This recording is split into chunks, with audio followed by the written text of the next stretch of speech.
Hello students, আজি তোমালোকৰ লগত আলোচনা কৰিম চেপ্টাৰ নম্বৰ 7 বতৰ, জলবায়ু আৰু জলবায়ুৰ লগত প্ৰাণীৰ অভিযোজন।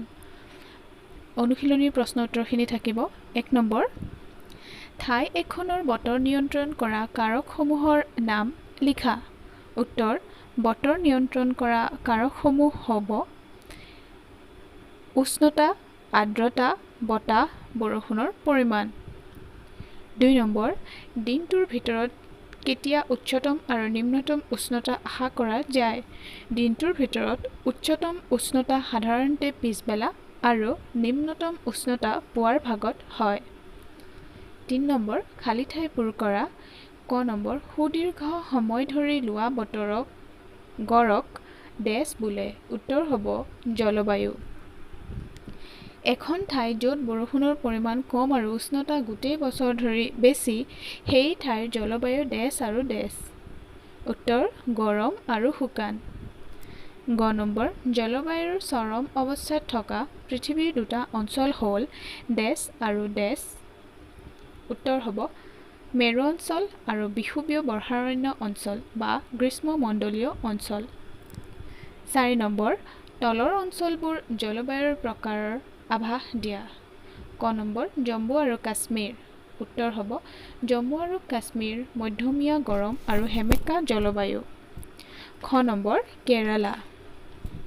উত্তৰ, কেৰালাৰ জলবায়ু বৰ গৰম আৰু সেমেকা, য'ত বছৰটোৰ এটা ভাগত মধ্যমীয়া গৰম আৰু সেমেকা। গ, ৰাজস্থান। উত্তৰ, ৰাজস্থানৰ জলবায়ু গৰম আৰু শুকান। ঘ, উত্তৰ পূব ভাৰত। উত্তৰ পূব ভাৰতৰ জলবায়ু সেমেকা। 5 নম্বৰ, বতৰ আৰু জলবায়ু এই দুটাৰ কোনটো সঘনে সলনি হয়। উত্তৰ হ'ব বতৰ সঘনে সলনি হয়। 6 নম্বৰ, তলত উল্লেখ কৰাবোৰ প্ৰাণীৰ কিছুমান বৈশিষ্ট্য। ক, খাদ্য হিচাপে সৰহ সময় ফলৰ ওপৰত নিৰ্ভৰশীল। খ, বগা নোমযুক্ত ছাল। গ, প্ৰব্ৰজন হ'ব বিচাৰে। ঘ, ডাঙৰ মাত। ঙ, ভৰিৰ পতাত আঠাজাতীয় আৱৰণ। প্ৰথম চ, ছালৰ তলত চৰ্বিৰ তৰপ। দ্বিতীয় চ, বহল আৰু ডাঙৰ হাতোৰা। বৰ্গীয় জ, উজ্জ্বল ৰং। ঝ, শক্তিশালী নেজ। ঞ, দীঘল আৰু ডাঙৰ ঠোঁট।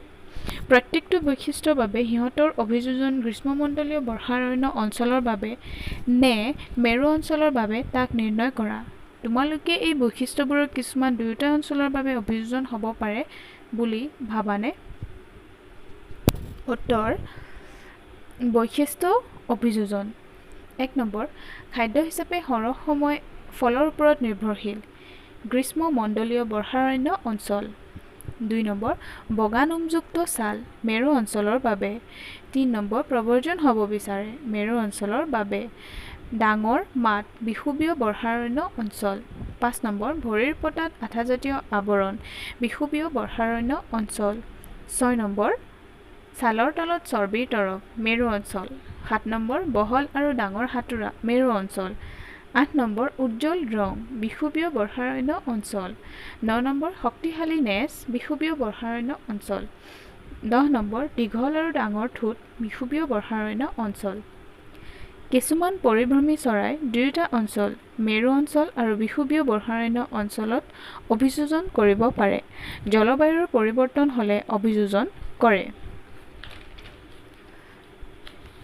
7 নম্বৰ, গ্ৰীষ্মমণ্ডলীয় বৰ্ষাৰণ্য অঞ্চলত বৃহৎ সংখ্যক প্ৰাণী পোৱা যায়। কিয় এনে হয় ব্যাখ্যা কৰা। উত্তৰ, গ্ৰীষ্মমণ্ডলীয় বৰ্ষাৰণ্য অঞ্চলৰ জলবায়ু গৰম আৰু আৰ্দ্ৰ। প্ৰাণীবোৰ সহজে অভিযোজন কৰিব পাৰে। গোটেই বছৰটোত দিন আৰু ৰাতিৰ দৈৰ্ঘ্য প্ৰায় সমান। এই অঞ্চলত প্ৰচুৰ বৰষুণ হয়। অবিৰত গৰম আৰু বৰষুণৰ বাবে এই অঞ্চলত বৃহৎ সংখ্যক প্ৰাণী পোৱা যায়। 8 নম্বৰ, কিয় আমি নিৰ্দিষ্ট প্ৰকাৰৰ প্ৰাণী বিশেষ জলবায়ু অঞ্চলত পাওঁ। উদাহৰণ সহ বৰ্ণনা কৰা। উত্তৰ, প্ৰাণীবোৰে জীয়াই থাকিবলৈ নিজকে পৰিৱেশৰ লগত খাপ খুৱাই লয়। জলবায়ুৰ অৱস্থান অনুযায়ী প্ৰাণীবোৰৰ অভিযোজন হয়। বিশেষ জলবায়ুত বাস কৰিবলৈ কিছুমান বৈশিষ্ট্য আহৰণ কৰে। মেৰু অঞ্চলত বাস কৰা প্ৰাণীবোৰে কিছুমান বৈশিষ্ট্য আহৰণ কৰে। বগা ভালুক আৰু পেঙ্গুইন মেৰু অঞ্চলত বাস কৰা প্ৰাণী। বগা ভালুকৰ নোমাল ছালবোৰ বগা। বগা বৰফত সহজে মিলি যায়। দেহত ডাঠ 2 তৰপীয়া নোম থাকে। ছালৰ তলত চৰ্বি থাকে। গ্ৰীষ্মমণ্ডলীয় বা বিষুৱীয় অঞ্চলত বাস কৰা প্ৰাণীবোৰৰ অতি সংবেদী শ্ৰৱণ শক্তি, তীক্ষ্ণ দৃষ্টিশক্তি, ডাঠ ছাল আৰু ছালৰ ৰঙে চৌপাশৰ লগত মিলি যোৱাত সহায় কৰে। সিংহনেজীয়া মেকাক বান্দৰ, টুকান, হাতী বিশেষ প্ৰাণী বিষুৱীয় অঞ্চলতহে পোৱা যায়। 9 নম্বৰ, গ্ৰীষ্মমণ্ডলীয় বৰ্ষাৰণ্য অঞ্চলত বাস কৰা হাতীয়ে কেনেদৰে নিজকে অভ্যস্ত কৰে? উত্তৰ: একাধিক উপায়েৰে হাতীয়ে বৰ্ষাৰণ্য অঞ্চলৰ জলবায়ুৰ লগত খাপ খুৱাই লয়। শুৰডাল নাকৰ দৰে ব্যৱহাৰ কৰে। শুৰডালক আহাৰ তুলি লোৱাত ব্যৱহাৰ কৰে। বাহিৰলৈ ওলোৱা দাঁতৰ সহায়ত গছৰ বাকলি ছিঙিব পাৰে। হাতীৰ কাণ ডাঙৰ হোৱা বাবে সৰু শব্দও শুনিব পাৰে আৰু শৰীৰ ঠাণ্ডা কৰি ৰাখিবলৈ ব্যৱহাৰ কৰে। তলত দিয়া প্ৰশ্নবোৰৰ পৰা শুদ্ধ উত্তৰ বাছি উলিওৱা। শৰীৰত আঁচ থকা মাংসহাৰী এটাই যেতিয়া খাদ্যৰ বাবে চিকাৰ কৰে তেতিয়া বৰ খৰকৈ গতি কৰে। ইয়াক পোৱা যায় মেৰু অঞ্চলত, মৰুভূমিত, সাগৰত, গ্ৰীষ্মমণ্ডলীয় বৰ্ষাৰণ্য অঞ্চলত। উত্তৰটো হ'ব ঘ গ্ৰীষ্মমণ্ডলীয় বৰ্ষাৰণ্য অঞ্চলত।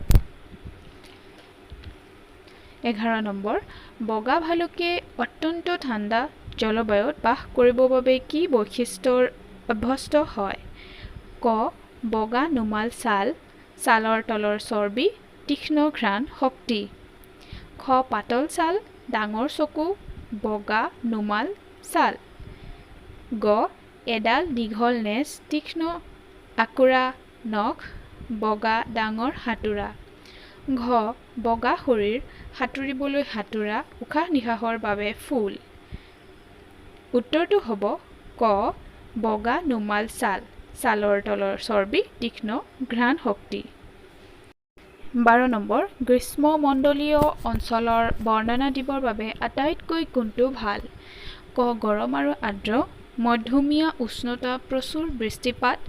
গ ঠাণ্ডা আৰু আৰ্দ্ৰ। ঘ গৰম আৰু শুকান। উত্তৰটো হ'ব ক গৰম আৰু আৰ্দ্ৰ।